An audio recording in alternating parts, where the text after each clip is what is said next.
16 नवंबर 2025। एक 3 साल की बच्ची अपने घर के पास खेल रही थी। सब कुछ सही चल रहा था, लेकिन किसे पता था कि कुछ देर बाद सब कुछ बदल जाएगा। There are protests that have in fact erupted across Malegaon over the brutal rape of a 3-year-old girl, forcing a local court to conduct proceedings for the accused via video conferencing amid an aggressive crowd. Demonstrators are demanding swift justice. Roads have been blocked at multiple key points, including Camp and Mosam Bridge, turning the entire area into a zone full of protesters. Hi, this is एवाइसेस and आज हम बात करने वाले हैं एक 1.5 महीने पहले हुए यादन्या के बारे में। तो चलिए, अभी जो भी चीज़ मैं बताऊंगा वो मैंने द हिंदू के आर्टिकल्स से लिए हैं और मैं उसका लिंक आपको डिस्क्रिप्शन में दे दूंगा। 16 नवंबर 2025। यादन्या एक 3 साल की बच्ची अपने घर के बाहर खेल रही थी। उसका घर ड्रोंगराले विलेज में था, जो कि बहुत छोटा सा गांव है।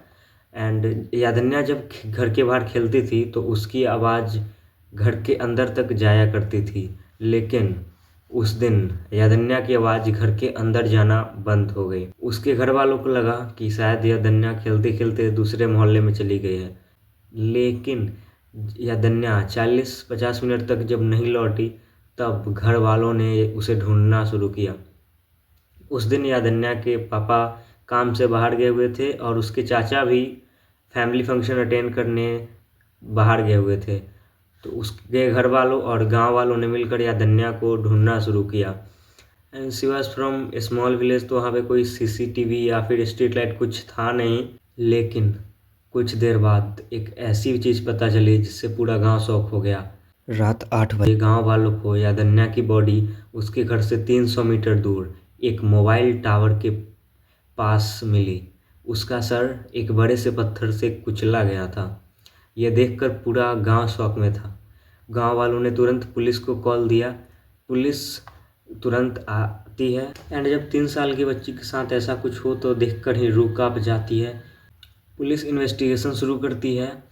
सबसे पहले तो पुलिस देखती है कि यादन्या की बॉडी उसके घर से सिर्फ 300 मीटर दूर मिली है, तो उसका किलर कोई सी आसपास का ही होना चाहिए।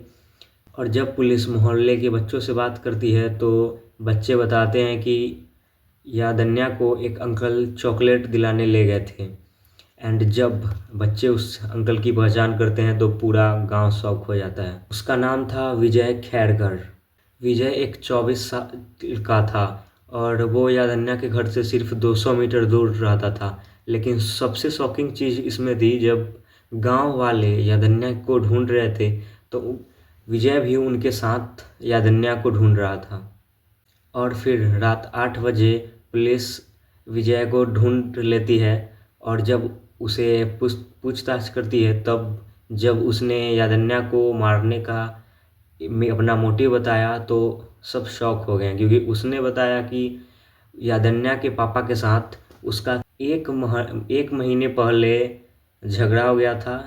इसी का बदला लेने के लिए विजय ने पहले यादन्या को चॉकलेट का लालच देकर अपने साथ ले गया, उसका रेप और फिर उसके सिर पे पत्थर से मारकर उसे वहीं पे मार दिया। क्योंकि विजय जानता था कि अगर यादन्या जिंदा बच गई तो वो सबको उसके क्राइम के बारे में बता देगी और उसे विजय को अपना क्राइम किसी को पता चले ये नहीं होने देना था, इसलिए उसने यादन्या को मार दिया।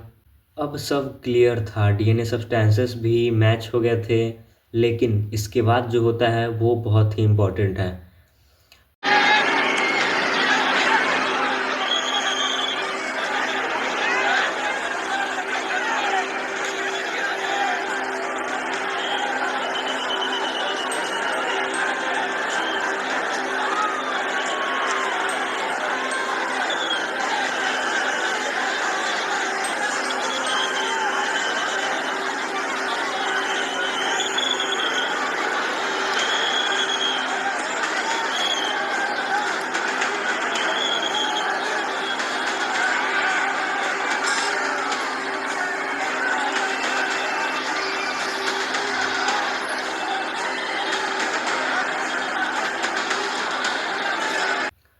पूरे मालेगांव में गुस्सा फैल गया।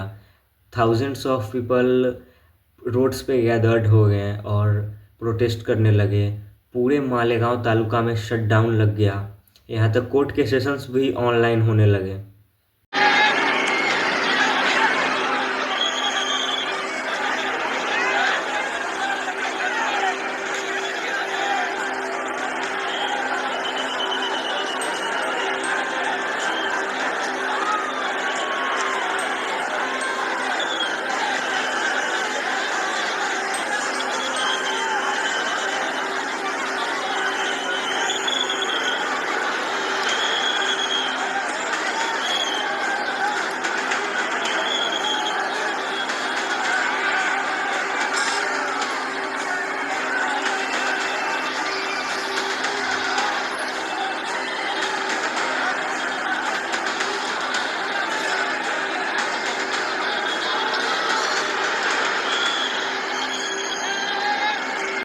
सबकी यही मांग थी कि यादन्या के कातिल को जल्द से जल्द सजा दी जाए। उस समय सब यही बातें कर रहे थे कि यादन्या को वापस तो नहीं लाया जा सकता, लेकिन उसे जस्टिस दिलाया जा सकता है। और सभी की यही डिमांड थी कि इस केस को बाकी केसेस की तरह न लिया जाए और कातिल को जल्द से जल्द सजा दी जाए। लेकिन आज उस केस के 1.5 मंथ से भी ज़्यादा हो गए हैं, लेकिन अभी तक विजय को कोई भी सज़ा नहीं सुनाई गई है। इस केस को rare of the rarest case भी नहीं बोला गया है। एंड अब 2026 आ चुका है और इसका कोई भी अता पता नहीं है। इसके आर्टिकल्स भी आना बंद हो गए हैं, तो इसके बारे में अभी कोई इन्फॉर्मेशन ऑनलाइन अवेलेबल नहीं है। सो अब हम वेट करेंगे कि कब विजय को कोई भी सज़ा सुनाई जाए। एंड तब तक के लिए ये केस यहीं पे होल्ड पे है, और कोई भी इन्फॉर्मेशन आगे आएगी तो मैं वीडियो बना दूंगा। एंड चैनल को सब्सक्राइब करो। और आज 1 जनवरी 2026 है जब मैं ये वीडियो रिकॉर्ड कर रहा हूँ, एंड 1-2 दिन में आपके पास ये वीडियो चली जाएगी और वीडियो यहीं पे ख़त्म होती है। चैनल को लाइक कर दो वीडियो को, and subscribe to the channel. और फिर मैं अगली वीडियो में मिलूँगा, और किस टॉपिक पे अगली वीडियो चाहिए ये बता दो, कमेंट में लिख दो। And happy new year guys, और मिलते हैं अगले वीडियो में।